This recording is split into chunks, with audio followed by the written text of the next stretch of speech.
Hey, what's up guys, how's it going? My name is Walter, and in today's video I'm gonna be installing these Powerstop Extremes Z26 carbon fiber ceramic brake pads. Now, as you guys can see, I just finished doing the right side and I didn't really need to change the brake pads just yet. They still had some life to them, but something that I've learned over time from driving with the Brembo brake pads that come factory is they produce a lot of brake dust. That was my second gripe with them. I didn't really mind. It just produces so much to the point where like my coworkers would come up to me and like when I just washed the car and they're like, dude, I thought this whole time your wheels were completely matte. And as you guys can see, I just washed the car a couple days ago. They're pretty glossy. But that wasn't my biggest gripe. My main problem with these brakes is they just make too much damn noise. Way too much noise. Like they were consistently squealing, screeching, no matter if you're pressing hard on the brakes, light on the brakes. And I've had this car for a while, and over time it just continuously got worse. With very little research, you'll see that it's a big problem with these brake pads. Now, I love them, they work great, but I've heard a lot of great things also from Powerstop, so I thought, why not give it a shot? A lot of people say that these brake pads don't produce as much dust and makes very little to zero noise. Now, it's a very simple install. I'll leave all the tools that you need down below in the description. And for those of you who are curious or may not know how to do it, I'll also be uploading a video on how to break these brake pads in. Now, on Challengers, and I think maybe on Chargers too, the jacking point has an indentation right here. Now, before I go ahead and lift the car, I'm actually gonna loosen up the lug nuts.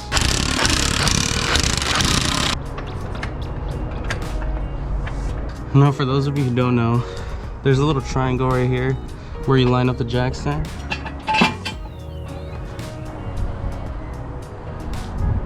Alright, so now what you're going to want to do is from your pin set or whatever you guys plan on using. I've seen people use an Allen key. Try to find one that's going to fit through the hole, and you want to find the right size just because you don't want to damage your brake caliper. Then you want to go ahead and grab a hammer or a mallet, whatever's available to you. And then you see these two holes right here that have the pins sticking out. We're gonna knock them both back.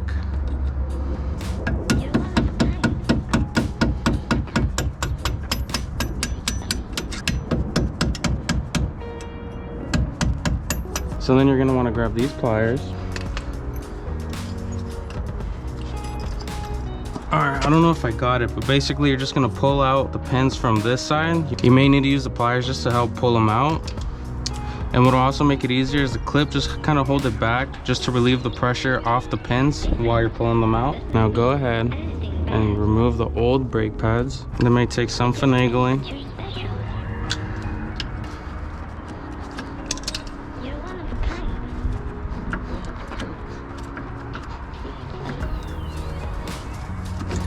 And now that they're out, just go ahead and pull both the brake pads. I already pulled this one out.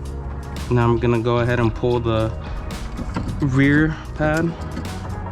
Now what's cool about these is that they actually come with its own set of new pins and clips. I'm gonna reuse the stock pins that came on the car, but if you wanted to, you could use the new ones. I am gonna use the new clip though. So now with the new pad, I'm just gonna be careful not to touch it. Now I'm gonna apply some of the lubricant that they provide in the packaging. Now you just want to smear it just around right here. All you need is like a very thin layer. Now once you're done, just go ahead and slide in the new pads.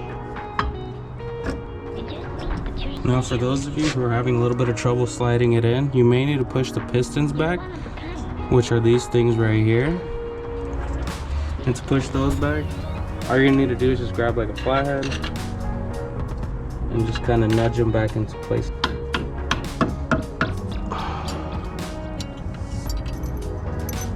So now go ahead and grab the new clip along with the pins. And what I do is I just align the pins a little bit in, place the clip in the middle, push the top one just so it hooks on, pull the bottom one back just enough so it can go in. And then with the pin punch, I just go ahead and hit it on the other side.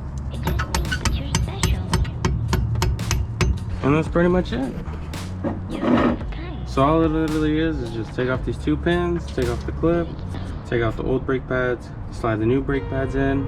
Don't forget to lubricate the backings of each pad before you put them in. Then put the 2 pins in. Don't forget to put the clip right in. And then all you need to do is just put the wheel back on.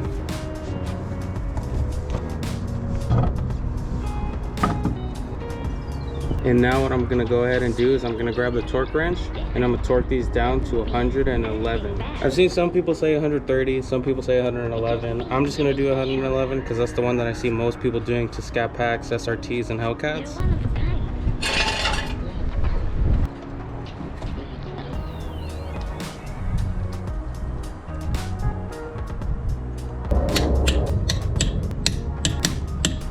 Now the fronts are completely done.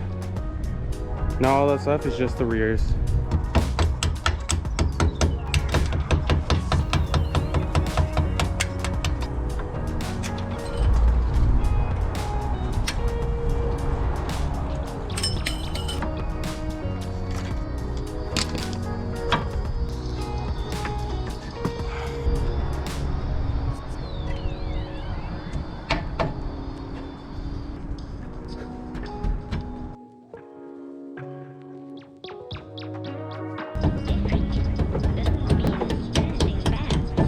And now I just finished up one of the rears over here. And yeah, doing the rears was the exact same as doing the ones in the front. If you guys need any help, just go ahead and leave it down in the comment section.